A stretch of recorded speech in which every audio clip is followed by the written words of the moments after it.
সালামু আলাইকুম সবাইকে। আমি ফ্রিল্যান্সার রিফাত আছি আপনাদের সাথে। আমি একজন প্রফেশনাল ওয়েব ডেভেলপার।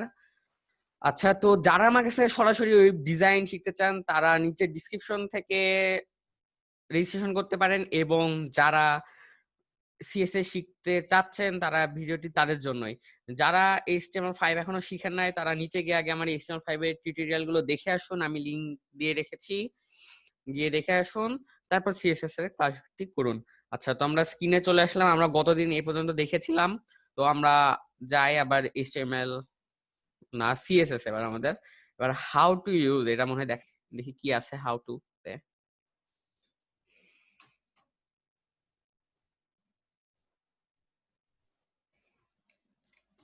আচ্ছা, এক্সটার্নাল, ইন্টারনাল, ইনলাইন। এক্সটার্নাল হচ্ছে কোনো ট্যাগ HTML5 ট্যাগের ভিতরে ব্যবহার করা। ইন্টারনাল হচ্ছে কি বলবো, ফাইলকে হচ্ছে মানে একদম হেডের ভিতরে নেওয়া। আর ইনলাইন হচ্ছে আলাদাভাবে নিয়ে নেওয়া।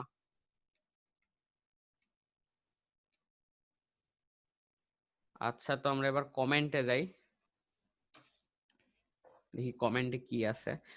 আমার নেটওয়ার্কটা একটু স্লো কাজ করতেছে মনে হচ্ছে। comments.asp।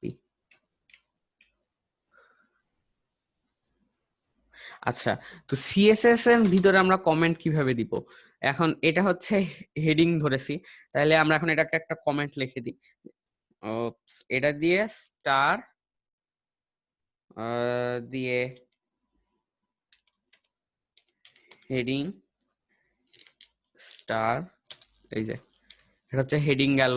এখন এর পরে মনে করেন আরো একটা নিব, সেই জন্য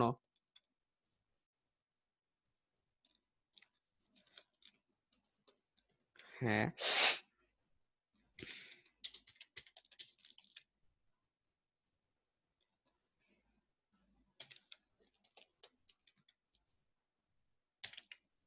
এটা জাস্ট এই মাই নেম, এটা জাস্ট আমি এমনি দিলাম যে যাতে বুঝতে পারেন যে এরকম ভাবে কমান্ড গুলো লেখা হয় সিএসএস এর ভিতরে, যে এটা কিসের কালার। এখান থেকে মনে করেন একটা ওয়েবসাইটে এটা ফুটারের অংশ, এটা হেডার অংশ, মানে সবকিছু এভাবে বোঝানো হয়। আচ্ছা, তো আমরা এবার কালারটা একটু দেখে আসি। আচ্ছা, এটা পাশে লেখছে, এটা পাশে হয়ে দিতে পারেন। Set text colour to red.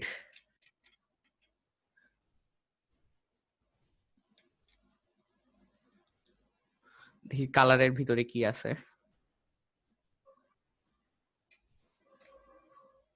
আচ্ছা, এই কালার গুলা, এইগুলা হচ্ছে পুরো বডিটা কালার করছে। পি ব্যাকগ্রাউন্ড মনে করেন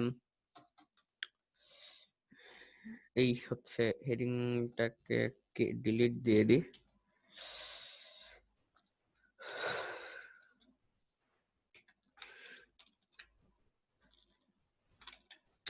we are going to learn CSS3। আচ্ছা, এখন এই লেখাটাকে আমরা কপি করি।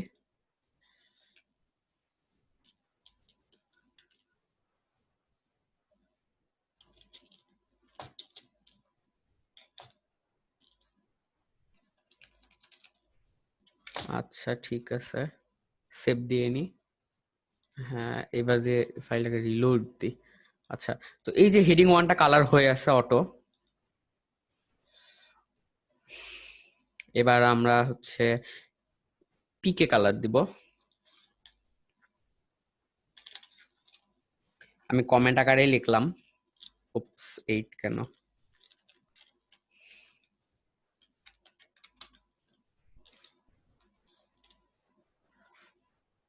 আচ্ছা, প্যারাগ্রাফ বানানো মনে হয় ভুল গেল নাকি?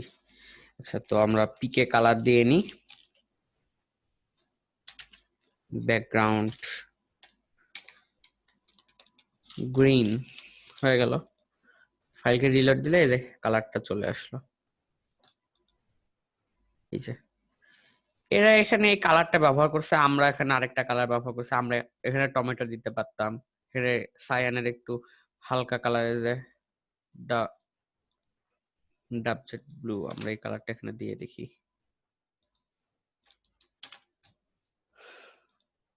আর tomato, tomato.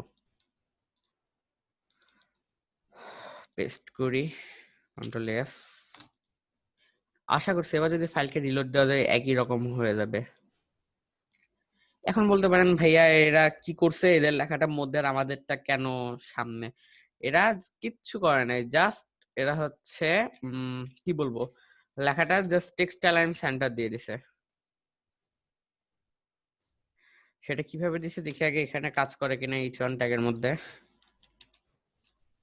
Text align centre দেখি, হ্যাঁ এই যে লেখাটা চলে এসেছে, এটাই। এটা টেক্সট অ্যালাইন সেন্টার, এটা আমি অলরেডি ক্লাস 5-এ দেখাইছি। আচ্ছা, তো এটা বর্ডার দিয়েও দেখাইছে, মনে করেন আমরা পিটার বর্ডার দিব, বর্ডার নি, বোল্ডার সরি, বর্ডার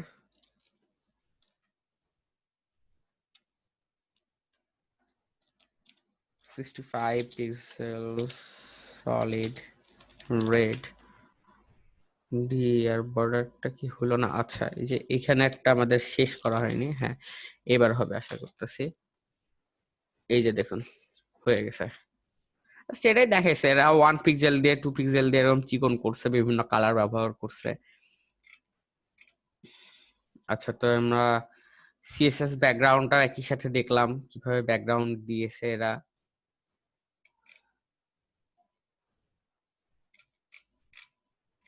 আচ্ছা, তো সিএসএস ব্যাকগ্রাউন্ড আমরা পরবর্তী ক্লাসে দেখবো। ধন্যবাদ ভিডিওটি দেখার জন্য সবাইকে। আমার চ্যানেলকে সাবস্ক্রাইব করে আমার সাথে থাকুন।